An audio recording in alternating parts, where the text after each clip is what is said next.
Bill, two tremendous runs that fall short. What was the message to the guys when you got them together in the locker room tonight?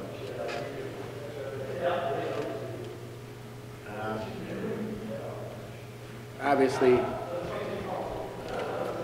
please write it so it's not sounding arrogant. We always fight for that top spot during the season. We talk about it in November, about the steps, conference championships, play strong at Christmas, win the section, win the state. We put it on a schedule, the ice time, right up till 7 o'clock on March 9th. So the challenge of that, it's risky, because it puts you right to the very top, and anything else seems like a failure. So to answer your question, the message was, they're not failures. You know, it's challenges in life and challenges in sport. I'm very proud of these guys. They're outstanding young men, great leadership, outstanding captains in Zach and Doogie. It's not cliches, we had great seniors. So the leadership was there. At the end of the year, we call it just opening up the gate because these guys ran the team. And they did a heck of a job. So, you know, whether it be a day, a week, a month, the sun will come out and they're going to realize what they accomplished. On the proud side, we're 27-3-1, and I think that was probably the best record in the state. And hats off to Edina. They won tonight, and they are the champs. Kurt Giles runs a great program. Personally, he's a great friend. You know, we had 3 losses, and we've also beat all those teams too. So we competed this year. At the end of the day, our head will be up, but it's not for a little while. Kurt talked about, he said our guys got to their game tonight. What did they do that prevented you from getting to yours? I think they were really aggressive early, and we hadn't seen that of late. The teams we played, Wayzata did it a bit. The rest of the teams either maybe did, especially in our section play. And you know, they attacked us pretty aggressively. I believe we did adjust, but you know, they got up a goal or 2 there. They capitalized on their power play. We did not capitalize on our 5-on-4 and 5-on-3. We need to do that. And then when you know, I thought, at least in that second period there, we were kind of taking momentum and getting the game taken over, but we didn't have results to show for it. And then we had the block shot, and they go in and score. But, you know, 4-1 was tough, and I really believed that we got right back. So at 4-2, our message was, let's get the next one, let's tie it up, and let's, you know, basically have the crowd enjoy it, and let's win in overtime. That's what we were trying to do, and it's not meant to be tonight. Really, how disappointing was that when you guys didn't get convert on the 5-3? How tough is it to get by the defense? Well, they do have pretty solid defenders on Edina, and they have a good senior core, so it was frustrating when we couldn't break it in the zone and get set up on the 5-on-3. And then we couldn't really get the puck moved around real quick because they were a team that really forced on their penalty kill, and so we were panicking with the puck, and we were just throwing it around everywhere, and we get the shots, we'd miss the net, and so that was a big key. We had to hit the net on the power play. But yeah, it was extremely disappointing not scoring on the 5-on-3 or 5-on-4, because if we did, that could have been a huge game changer, and the momentum could have swung our way.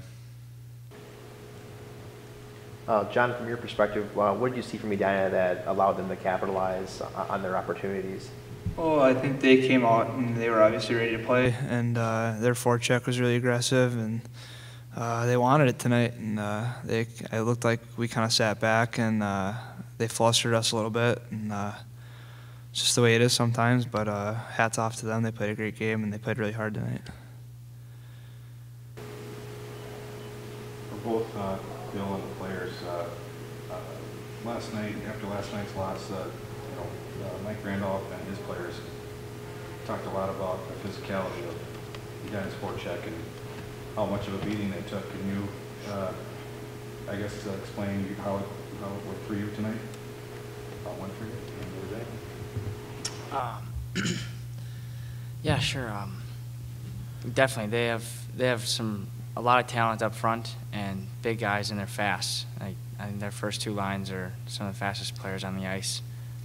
They're all over our D, and they just, every time it seemed like they got the puck, we had a bunch of turnovers in neutral zone, and they would just chip it in, and they would win the races to the puck. And they wanted it right away at the beginning. It seemed like they came out a little bit harder than we did, and they were winning battles, and we weren't. I do. Oh, go ahead. To add on that, I felt like that like 100 people on the bench because they just kept coming at us hard and hard each forecheck. They were relentless and they really wanted to win the game. They wanted that puck so they can keep control, and so it just felt like that a million guys on their bench coming at us hard, and that would force turnovers for us because we'd panic with the puck and just throw it without really picking our head up and looking for a target. I do believe to defend us, we started, and it's not adjustment by surprise, like we didn't know what they were going to do, but we just sat a little flat. And then I felt, you guys maybe think differently, but I felt we started adjusting, chipping it back, going deep. I think that, started out shooting them, out chancing them, I think, as the game went on. But again, it's hard, especially for kids, for all of us, but especially for high school guys, to realize that you just, you keep picking away. I mean, we have chances and we don't have anything to show for it on the scoreboard. And then it starts to wear you down. You start believing that it's not our night. And then, it's all our jobs, the leadership and the coaches, starting with me, that we have to try and break that barrier down. That gets challenging. And we've been fortunate to be able to do that when we were down a time or two this year. And tonight, to Edina's credit, their goalie played really well, and when we got the momentum change, we couldn't get the scoreboard to change. Coach, Zach LaBelle, 5 years on the varsity roster. If you can, maybe just kind of summarize what his career has been like. Well, I told him I loved him, and he's spoiled. He has 4 high school hockey tournaments, and 2 football, and 1 baseball, and I've been blessed to be able to coach him in baseball and hockey. So he's a great, first and foremost, he's a great human being. He's one of the top guys. Both these guys are. One of the top guys I've ever been involved with in 32 years. So, we'll cry, we'll laugh. It's a little emotional. But he's just such a good person. On and off the fields, in the classroom, in the cafeteria, in life. So they got an outstanding future, and he's going to do well. I hope somebody's listening and believes that he can play at the next level, and Zach's going to show that. So we're proud of him, but life has to go on. He's got to go on without us, and we have to support him wherever his dreams take him.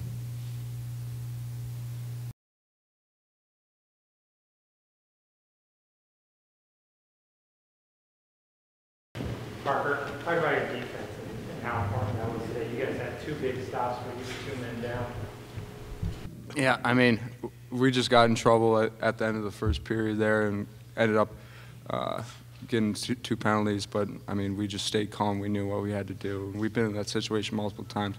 So when it came down to it, we did what we had to do. Huh? I don't know. It just happened. I can't tell you, to be honest with you. I think it was going like during the game, to be honest. It just runs like that sometimes. I don't know.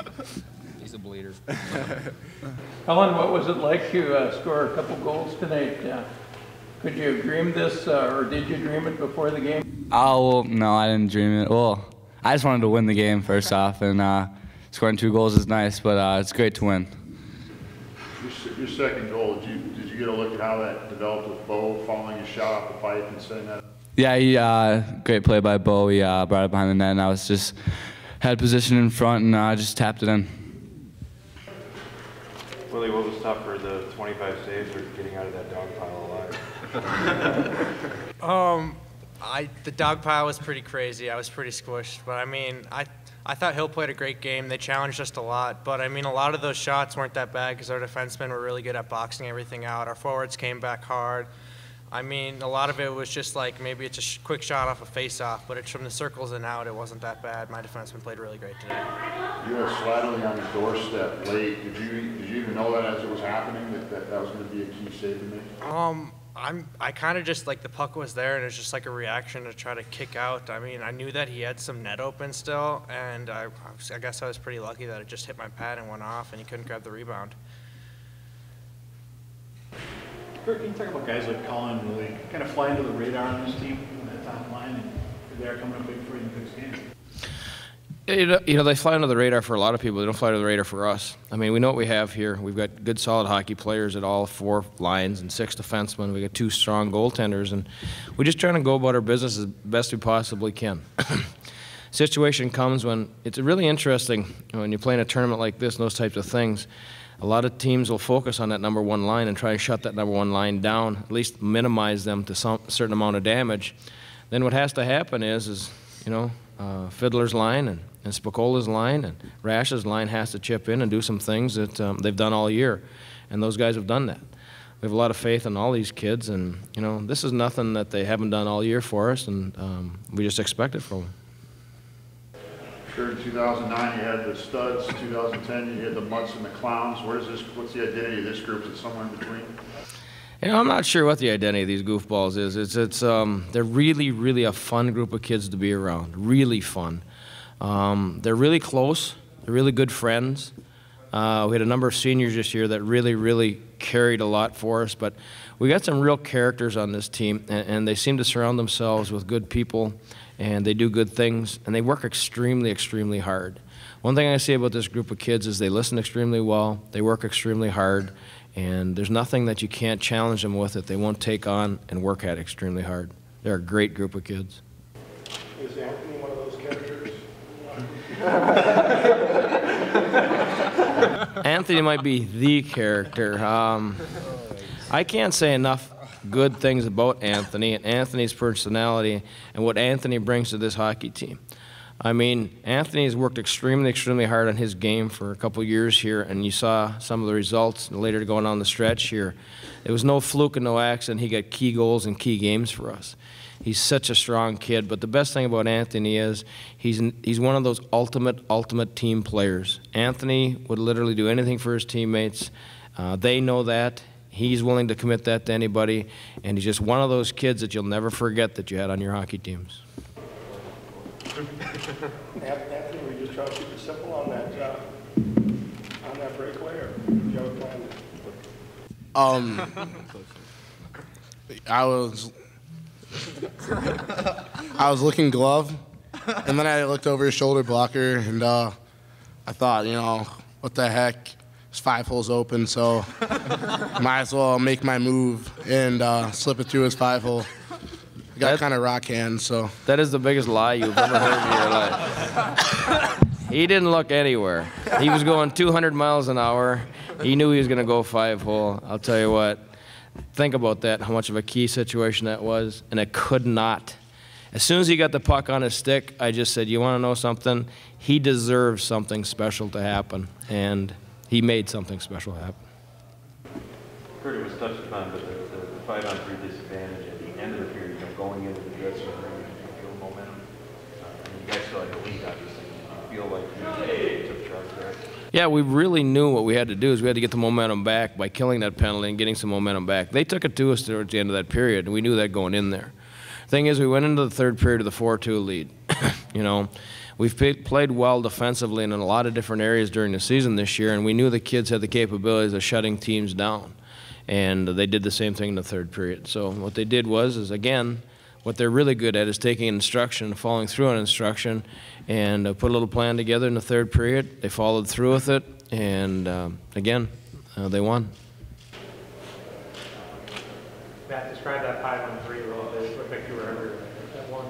Yeah, I mean, I knew that as soon as that second penalty got called, that this was like a really essential part of the game, and that if we could kill this, that we could get some more momentum and maybe carry that into the third. And I mean, they have a bunch of really high talented players, and I knew any of their shots really could be a goal. So we knew that we had to get inside lanes and try to just clear the puck. And you know, fortunately for us, it went our way, and we were able to get the puck out and get away from that 5-on-3. So.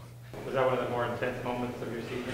Oh yeah, I mean, anytime you're 5-on-3 in the state championship game when the game's on the line, there's no doubt that, you know, you're just focused on don't let it go in, don't let it go in. You do anything, block shots, take one to the face, anything just to keep that puck out of the net.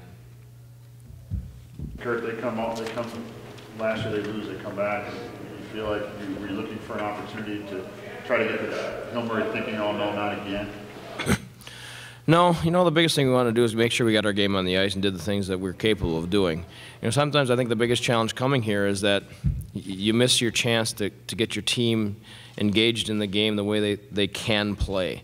And fortunately for us, we had our chance and we got a chance, and the kids played to the level of their capabilities. We didn't think much about Lakeville North. We didn't think much about Duluth East, and we really didn't think a lot about Hill Murray and what they might be feeling or might not be feeling. I think our biggest challenge was to make sure that we got our game on the ice.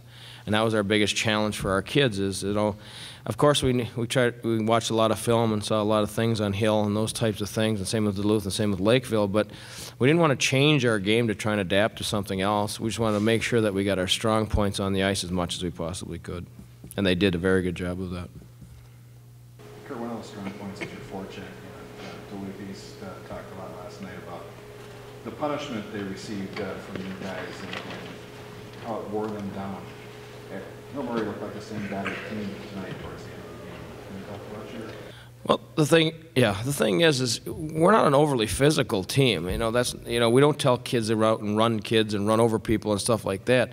You know, our motto more so than anything is to outwork people.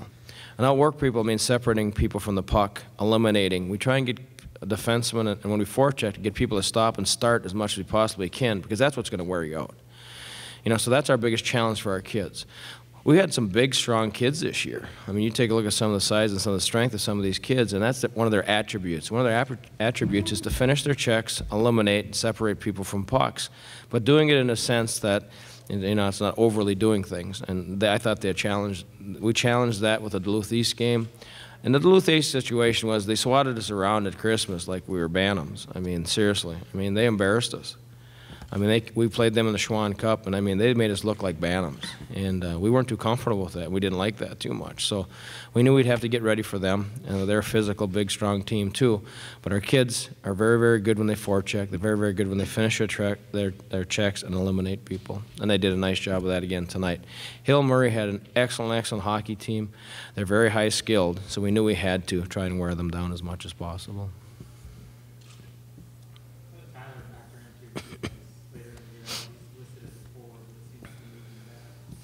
We were really confused by Tyler. He played forward, he played defense, he wanted to play forward, he wanted to play defense. He's one of the characters on our team, too. I'm not sure if he snuck in goal one time this year or what. I don't know what it is, but the whole concept and the idea with Tyler was to give us a better skating person back there so we could leave the zone quicker than having to, you know, have to pass the puck through. Tyler's an excellent skater. And he can escape the zone not only with his legs, but he's a good passer as well, too. So what I thought it helped our defense with was that it gave us some quickness back there. It gave us some capabilities of getting out of our defensive zone a little bit quicker than we had the first half of the year. And he did a very good job. Tyler made a transition from forward to defense. He did an excellent job of that. Kurt, a lot of great goaltending in this tournament. Your goalie's the man standing. Can you talk a little bit about his performance? You know, it's funny. There wasn't much talk about Willie coming into the tournament. There hasn't much talk about Willie this season with us. You know, there's been a lot of talk about Connor, and a lot of talk about Dylan, a lot of talk about some of the guys up here and stuff like that. And they kind of looked past Willie a little bit, and I think they made a mistake on that. Willie did some wonderful, wonderful things for us all year, and as you saw tonight, you know, he won the championship for us. I mean, there was key times tonight where he stood in there and made some key saves that this thing could have turned very, very quickly. But Willie stood in there. I think Willie's been an excellent, excellent goaltender for us for the last couple of years, and especially this year. I think he's a very underrated goaltender, and I think he just did a wonderful, wonderful job for us. I think one of the biggest reasons that we're here today is because of the team, obviously, but I think our goaltending is what really won us a championship as well. Kurt, your team got off to a really great start this year, and then you kind of went through a bit of a dip. What do you think turned around that dip you had, essentially, where you are? Well, you know, we have one of the hardest schedules in the state. I mean, it's done like that for a reason, to get these guys prepared for situations like this. And you know what? You're going to have some ups and you're going to have some downs. I mean, there's not many teams that go undefeated. There's not many teams that cruise through a 25-game season on top. There's going to be some ups. There's going to be some downs. And we had a couple dips here and there, but nobody panicked. I mean, nobody got too excited about it, and we just wanted to go about our business and, you know, continue to grow. Our big challenge this year, we wanted to do with these kids, was continue to get better as the season went on. They don't give you the state championship in November or December. They don't even give it to you in January, you know. So our biggest challenge with these guys was to really continue to get better all the time, moving through the process. And sometimes that caused us, you know, making some adjustments to, you know, losing some games, and we didn't play our best games and those types of things. But, you know, the whole ideal for these kids is to get them playing the best as we possibly can at the right time of the year, and these guys responded to that. What your seasons went, do you feel like you had a 2-goal title game coming? Pardon me? With Colin, 7 goals on the year, but did you feel it was coming where you could, you know, the ability was there to score the 2 goals in the title game? Well, I know I'm not like a goal scorer, but I just have to do my job, and got some goals tonight. But I just want to do what I can to do to help the team. So I don't know, like, got 2 goals, but I just want to do my job. So that's what I focus on, doing my job and helping out the team. I don't think so.